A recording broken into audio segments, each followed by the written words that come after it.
India की #1 choice Bharat matrimony. Delhi blast case की जांच में बड़ा खुलासा हुआ। आतंकी मुजम्मिल ने पूछताछ में कबूला है। सूत्रों के हवाले से बड़ी खबर। 2023 में दिल्ली समेत कई शहरों में धमाके की साजिश थी।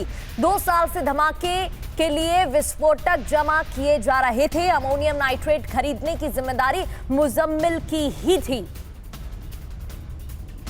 2 साल से विस्फोट जमा कर रहे थे आतंकी और विस्फोट जमा करने की जिम्मेदारी मुजम्मिल के पास ही थी।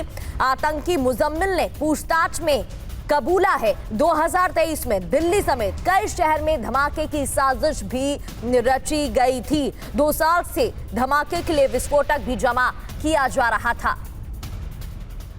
बढ़ते आगे एक और बड़ी खबर। मुजम्मिल ने गुरुग्राम नू से खरीदा था विस्फोटक। मुजम्मिल ने 26 क्विंटल एनपीके खाद खरीदा था। खाद को विस्फोटक बनाने की जिम्मेदारी उमर की थी। उमर की केमिकल रिमोट और डिवाइस जुटाने की जिम्मेदारी थी। ब्लास्ट के लिए सेल्फ फंडिंग की गई थी।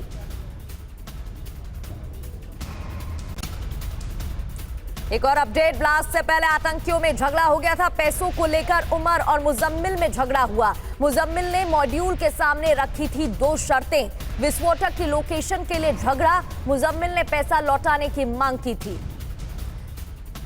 और जितेंद्र हमारे संवाददाता हमें ज्वाइन कर चुके हैं। जितेंद्र, व्हाइट कॉलर टेरर में कई बातें सामने आ रही हैं। मुजम्मिल के पास ही पूरी जिम्मेदारी थी विस्फोटक इकट्ठा करने की। अब कई बातें उसकी तरफ से कबूली गई हैं और यह भी कि 2023 में भी साजिश रची गई थी ब्लास्ट की।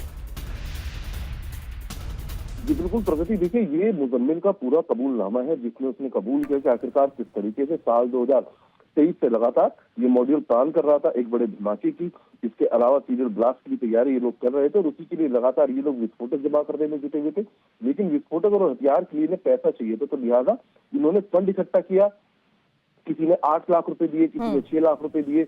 इसमें इरफान, इसके अलावा आदिल, साथ ही मोहम्मद उमर, मुजम्मिल और साथ जो शाहीन है, इन 5 ने मिलकर अलग अलग पैसे अपने अपने जो भी दे सकता था। किसी ने 2 लाख। तो इस तरीके से पैसे इकट्ठे करने के बाद तकरीबन 26 लाख रुपए इनके पास हुए, जिसमें से 3 लाख रुपए का मुजम्मिल के द्वारा ये एनपीके खरीदा गया, यानी कि ये यूरिया खरीदा गया। उसके अलावा जो बाकी पैसे थे वो सभी पैसे उमर को दे दिए गए थे, जिससे उमर की जिम्मेदारी थी कि रिमोट कंट्रोल, इसके अलावा जो ब्लास्ट के लिए केमिकल होता है वो लेकर आएगा, स्विच लेकर आएगा।